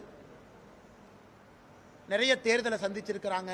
நல்ல ஒரு மனிதர், கடுமையாக உழைக்கக்கூடியவர், ரொம்ப எளிமையாக வாழக்கூடியவர். அவங்க ஆர்எஸ்எஸ் பிரச்சாரத்தில் இருக்கிறாங்க. அவங்களுக்கு எந்த பொறுப்பும் கூட ஒரே பொறுப்பு தான். அது சங்கத்திலிருந்து, ஆர்எஸ்எஸ் இயக்கத்திலிருந்து பாரதிய ஜனதா கட்சிக்கு கொடுக்கப்பட்டிருந்தார்கள். திரும்ப சங்கம் அவங்களை திரும்ப எடுத்து இன்னொரு பொறுப்பை கொடுத்துருக்கிறாங்க. இன்னைக்கும் ஒரு முக்கியமான பொறுப்புக்கு போயிருக்கிறாங்க இங்கிருந்து. இன்னைக்கு இதே பார்த்தீங்கன்னா கேரளாவில் அமைப்பு பொதுச்செயலாளர் இல்லை, கர்நாடகாவில் அமைப்பு பொதுச்செயலாளர் இல்லை, இன்னைக்கு தமிழ்நாட்டில் அமைப்பு பொதுச்செயலாளர் இல்லை, புதுச்சேரி மாநிலத்தில் அமைப்பு பொதுச்செயலாளர் இல்லை. அதுவும் புதிதில்லை. அதனால் பத்திரிகை நண்பர்கள் நிறைய டிபேட்லாம் நடத்துறீங்க. இந்த கேரளா, கர்நாடகா, தமிழ்நாடு, புதுச்சேரி 4 மாநிலத்திலும் கூட அமைப்பு பொதுச்செயலாளர் இல்லை. அந்த பொறுப்பு காலியா இருக்கு. ஏன்னா சங்கத்துக்கு அந்த பிரச்சாரக்கு அவங்க திரும்ப போன பிறகு அதற்கு என்ன சங்கத்திலிருந்து இன்னும் புதியவங்க கொடுக்கல. காரணம், இந்த ஆண்டும் கூட சங்கத்துக்கும் திறமையானவங்க தேவைப்படுறாங்க. அது சங்கம் தான் உங்கள்கிட்ட சொல்லணும். ஏன்னா 100 ஆண்டு காலம் விழா நடக்குது இந்தியா முழுவதுமே, நிறைய வேலைகள் இருக்கு. அதனால கேசவநாயம்ஜி அவர்கள் இன்று காலையில் கமலாலயத்தில் சந்தித்து விட்டு வந்தோம். மிகச் சிறப்பாக பணியாற்றியதற்காக நாங்கள் எல்லாம் இணைந்து அவருக்கு எங்கள் நன்றியை தெரிவித்திருக்கின்றோம். கேசவநாயம் அவர்களை பொறுத்தவரை அவர் பிரச்சாரக், அவங்க வேலையை முடிச்சுட்டு அவங்க கிளம்பிட்டாங்க, அவ்வளவுதான். அவர் அரசியல்வாதி கிடையாது. அதனால் அவரை பற்றி தேவையில்லாத ஒரு விவாதமோ தேவையில்லாத வீண் சர்ச்சைகளோ அதெல்லாம் முடிவுக்கு வரும் என்கின்ற ஒரு எண்ணமும் எனக்கு இந்த நேரத்தில் இருக்கு. என்ன கருத்து பண்ண அமெரிக்காட்ட போய் ஒப்பந்தமானே பண்றோம் இல்ல, கருத்து வேற பேருங்க வருது. அவங்க வேலையை அவர் செய்யறாரு, என் வேலையை நான் செய்யறேன்.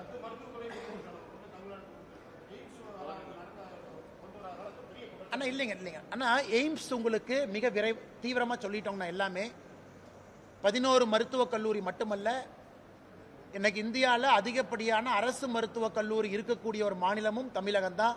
அது எல்லாத்துக்கும் தெரியும். ஒரே நேரத்தில் எந்த மாநிலத்துக்கும் ஒரே ஷாட்டில் 11 கொடுக்கல, அதுவும் தமிழ்நாடு தான். எய்ம்ஸை பொறுத்த வரைக்கும் பணிகள் நடக்கிறத நீங்கள் எல்லாம் பார்க்குறீங்க, நடந்துகிட்டு இருக்கு. முழு பயன்பாட்டிற்கு விரைவில் வர இருக்கு, அதுவும் உங்களுக்கு பார்த்துக்கிட்டு இருக்கீங்க. ஆனால் முதலமைச்சர் மு.க. ஸ்டாலின் அவர்கள் நம்முடைய மாநிலத்திற்கு இத்தனாயிரம் கோடி செலவு செய்து எய்ம்ஸ் கொடுக்குறாங்க, அதை போய் பார்க்கலாம் அப்படின்னு போய் பார்த்தாரா? இதனை மதுரை மு.க. ஸ்டாலின் அவர் கீழே இல்லையா? மதுரை தனி ஜோனா? தமிழ்நாட்டில் முதலமைச்சர் கீழே மதுரை வராதா? எத்தனை முறை மதுரைக்கு போறாரு? ஒரு முறையாவது முதலமைச்சர் அவர்கள் எய்ம்ஸ் கட்டடம் எங்க வேலை நடக்குதோ போய் எட்டி பார்த்து அந்த இன்ஜினியரை கூப்பிட்டு அரசு அதிகாரிகளை கூட்டிட்டு போய் என்ன நடக்குதுன்னு பார்க்கலாமே? ஒருவேளை தாமதமா இருந்தா அங்கிருந்தே போன் பண்ணி அமைச்சர்கிட்ட பேசலாமே? இத்தனை முறை 5 ஆண்டுகளை எத்தனை முறை தமிழ்நாட்டினுடைய முதலமைச்சர் திரு மு.க. ஸ்டாலின் மதுரை போயிருக்கிறார், அந்த எய்ம்ஸ் பக்கம் போயிருக்கிறாரா? அதனால முதலமைச்சர் மு.க. ஸ்டாலின் அவர்களை பொறுத்தவரை எய்ம்ஸ் வரக்கூடாது என்பதற்காக 4 ஆண்டு காலமா வேலை பார்த்தார். எய்ம்ஸ் பகுதிக்குள்ள இருக்கக்கூடிய மரத்தை கட் பண்றதுக்கான லைசன்ஸே கொடுக்கல. அவங்க மரத்தை கட் பண்றதுக்கு 1.5 வருஷம், லேண்டை எடுப்பதற்கு டிலே, ஒன்றொன்றும் கூட மாநில அரசு எவ்வளவு டிலே பண்ண முடியுமோ, எவ்வளவு மோசமாக காலம் தாழ்த்த முடியுமோ, அங்க இருக்கக்கூடிய பஞ்சாயத்து ஆரம்பித்து எல்லா தமிழ்நாட்டு அரசனுடைய துறைகளை வைத்து அவ்வளவு வேலை செஞ்சு பார்த்தாங்க. அதையெல்லாம் தாண்டி இன்னைக்கு எய்ம்ஸ் நிக்குது. அதனால எங்களுக்கு வேண்டாம், அது வரலின்னு சொல்றது எழுதுங்கண்ணா. ஆனா மாநில அரசனுடைய 0% கோஆபரேஷனோடு, எந்த ஒத்துழைப்பும் கொடுக்காம இன்னைக்கு பாரதிய ஜனதா கட்சி அரசு, மத்திய அரசு நம்முடைய கையில மாநிலத்தில் பார்வரசு இல்ல, அரசாங்கம் நம்முடைய கிடையாது, 4.5 ஆண்டுகளாக நாம் இல்ல, அதையும் தாண்டி இந்த அளவு கொண்டு வந்திருக்கோம். அதனால குற்றம் சாட்டக்கூடிய முதலமைச்சர் எய்ம்ஸை பார்வையிட்டு குற்றம் சாட்டினா நாங்கள் ஏத்துக்கிறோம். எய்ம்ஸ் பக்கமே போகாதவர், வெறும் அசம்பிளியில மட்டும், லெஜிஸ்லேட்டிவ் அசம்பிளியில மட்டும் மைக் எடுத்து பேசுறவர், மேடையின் மீது பேசுறவர், கொஞ்சம் கூட அக்கறை இல்லாத முதலமைச்சராக தான் இருந்திருக்கிறாங்க. அதனால எய்ம்ஸ் மிக மிக விரைவில் மக்கள் பயன்பாட்டுக்கு வர இருக்கிறது, அதில் எந்த மாற்று கருத்தும் இல்லை.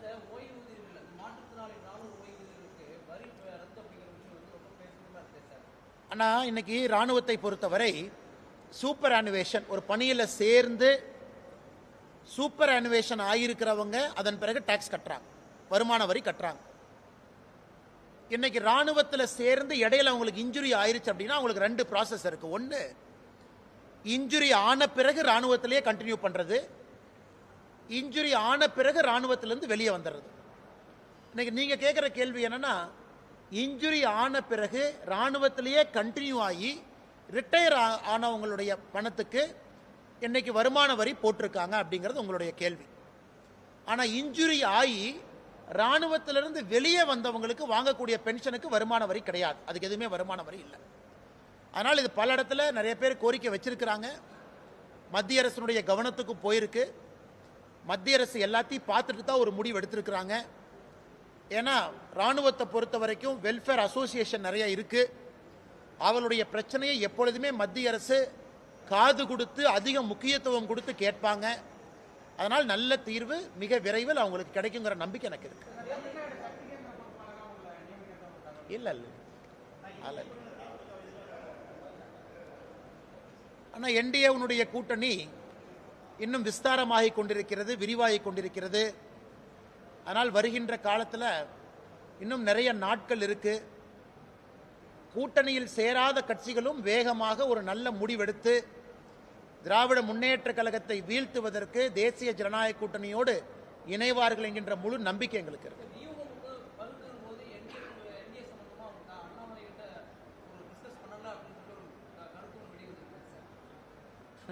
நான் பொதுப்படையா பேசுற கருத்துக்கு நான் பதில் சொல்றேங்கண்ணா, நான் மைக்கில் பேசின கருத்துக்கு பதில் சொல்றேங்கண்ணா.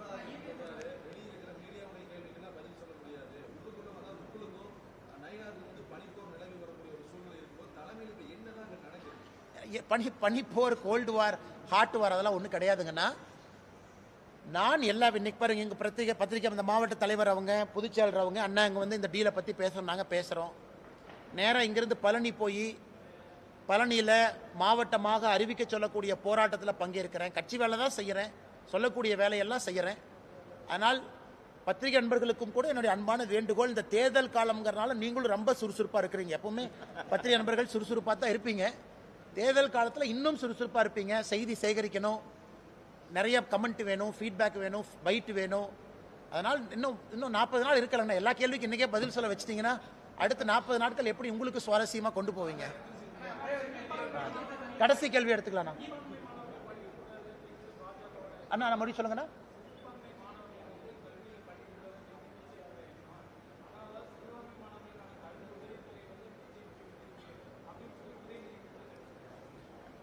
அண்ணா எனக்கு தெரியலீங்கண்ணா, உதயநிதி ஸ்டாலின் அவர்கள் வாழ்க்கையில் நியூஸ் பேப்பர் படிக்கிறாரா, டிவி பார்க்குறாரா, ஏதாச்சும் கூட இருக்கக்கூடிய செக்ரட்டரிட்ட ஏதாச்சும் கேட்குறாரா காது கொடுத்து எனக்கு டவுட்டாக இருக்குது. எந்த சிறுபான்மை மாணவர்களுக்கு கொடுக்கக்கூடிய எந்த ஊக்கத்தொகையை பாரதிய ஜனதா கட்சி நிறுத்தியிருக்குன்னா, இன்னைக்கும் ரெக்கார்டு படி பார்த்தா 10 ஆண்டுகள் யூபிஐ விட 12 ஆண்டுகள் என்டிஏல தான் சிறுபான்மை மாணவர்களுக்கு அதிகப்படியான ஊக்கத்தொகை போயிருக்கு. எந்த ஊக்கத்தொகையை நாங்கள் எங்கே நிறுத்தியிருக்கோம்? எங்கேயுமே நிறுத்தலை. ஹஜ் சப்சிடி அதிகமாயிருக்கு. சிறுபான்மையருக்கு என்னெல்லாம் ஒரு அரசாக செய்ய முடியுமோ எல்லாத்தையும் நம்ம செஞ்சிருக்கோம். மேடைக்கு மேடை பொய் சொல்லக்கூடிய காரம் ஆரம்பிச்சிருச்சு. உதயநிதி ஸ்டாலின் அவர்கள் என்ன நிறுத்தியிருக்கோன்னு சொன்னார்னா பதில் சொல்றேன். எதுவுமே இல்லாம சிறுபான்மையர் வாக்கு வங்கி அவங்க கிட்ட வேணுங்கிறதுக்காக பாரதிய ஜனதா கட்சியின் மீது அபாண்டமான குற்றச்சாட்டை ஏன் வைக்கணும்? சரி, இந்த 5 வருஷத்துல திமுக சிறுபான்மையருக்கு என்ன பண்ணிருக்குன்னு வெள்ளை அறிக்கை அவங்க கொடுக்கட்டும்.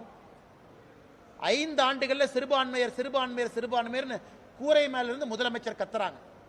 நீங்க சிறுபான்மையருக்கு 5 வருஷத்துல என்ன பண்ணிருக்கீங்கன்னு சொல்லுங்க.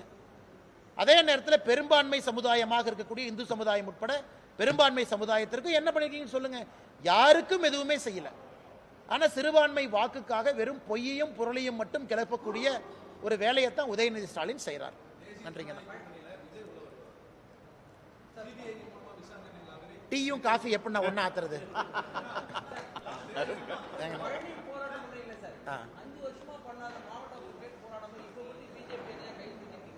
அண்ணா இல்ல இல்ல அண்ணா, பழனி போராட்டம் 2-3 போராட்டம் நடந்திருக்கு. இன்னைக்கு நடக்கக்கூடிய போராட்டம் என்பது எல்லா அரசியல் கட்சிக்கும் சொல்றோம். எய்தர் திமுக நீங்க தேர்தல் வாக்குறுதி கொடுத்ததை நிறைவேற்றி பழனிய மாவட்டமா அறிவிங்க, அல்லது எல்லா அரசியல் கட்சியும் உங்க மேனிஃபெஸ்டோல கொண்டு வாங்க. ஜெயிச்ச உடனே அந்த அரசியல் கட்சி பழனிய மாவட்டமா டிக்ளேர் பண்ணுங்க. அதற்கான கவன ஈர்ப்பு போராட்டம் இன்னைக்கு நடக்க இருக்குங்க. நன்றிங்க. எல்லா கேள்விக்கு இன்னைக்கே பதில் சொல்லிட்டு அப்புறம் நாளை காலையில் சுவாரஸ்யம். அண்ணே முதல்ல இதெல்லாம் பத்திரமா கொடுத்துட்டு போறேன். யாரும்